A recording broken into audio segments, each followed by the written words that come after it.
America में corona virus से मरने वालों की संख्या है वो 45,000 से ज़्यादा हो गई है। करीब 8,25,000 के लगभग लोग अभी तक इन्फेक्टेड रिपोर्ट हुए हैं।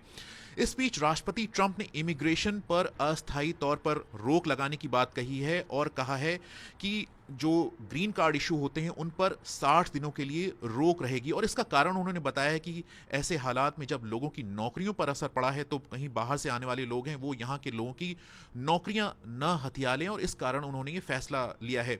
पिछले कुछ हफ्तों में करीब 2 करोड़ से ज़्यादा लोगों की नौकरियों पर अमेरिका में असर पड़ा है और कई परिवारों के लिए हालात अच्छे नहीं हैं। लेकिन ऐसा नहीं है कि अमेरिका में जो वर्कर्स आते हैं काम करने के लिए उनका आना पूरी तरह से रुक जाएगा। रिपोर्ट्स जो आ रही हैं उसमें कहा गया है कि जो खेतों में काम करने वाले लोग हैं या फिर जो दूसरी तरह के वर्कर्स हैं उनका आना या फिर उनके जो वीज़ा का प्रोसेस होना वो जारी रहेगा। और इसका कारण बताया गया है कि अगर ऐसा नहीं होता जो बड़े बिजनेसेस हैं उन पर असर पड़ सकता था, उनके प्रॉफिट्स पर या फिर उनके बिजनेस पर असर पड़ सकता था, तो इसलिए ये छूट दी गई है। अभी इस फैसले के बारे में और जानकारी आनी बाकी है, लेकिन जो लोग महीनों से हफ्तों से ग्रीन कार्ड का इंतज़ार कर रहे होंगे उनके लिए ये अच्छी खबर नहीं है।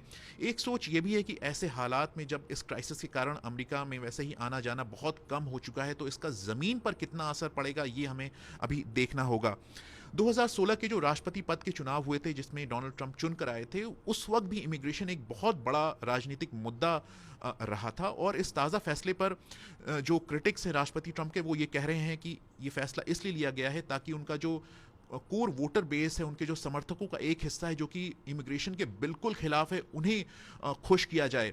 और ये जो कोर वोटर बेस का हिस्सा है वो हमेशा से ही इमिग्रेशन पर पूरी तरह से रोक लगाए जाने की बात करता रहा है, और वो भी इस ताज़ा फैसले से खुश नहीं है और उसका कहना है कि इसमें और कड़ाई लाई जानी चाहिए, इसको और कड़ा किया जाना चाहिए और पूरी तरह से रोक लगनी चाहिए इमिग्रेशन पर। राष्ट्रपति ट्रंप ने उसकी बात कर रहे हैं जब अमेरिका में कोरोना क्राइसिस है और हज़ारों लोगों की मौत हुई है, और जो विदेश से आने वाले जो डॉक्टर्स हैं या फिर जो कर्मचारी हैं उनका एक बहुत बड़ा रोल रहा है इस वायरस के खिलाफ लड़ाई में।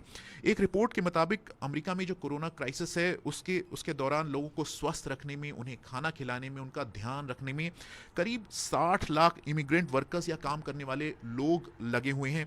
अमेरिका में जो कुल डॉक्टर्स हैं उनका 1/4 वो विदेश से आता है। स्वास्थ्य कर्मचारी हो गए या फिर ग्रोसरी में काम करने वाले लोग हो गए, खेतों में काम करने वाले लोग हो गए, उनका एक बड़ा हिस्सा वो विदेश से आता है। जो यहाँ की टेक कंपनीज हैं उनकी सफलता में, उसमें जो विदेश से आने वाले लोग हैं उनका एक बहुत बड़ा रोल रहा है। तो यहाँ पर ये जो फैसला है इस पर टीका टिप्पणी होना जारी है, इस पर बहस जारी है।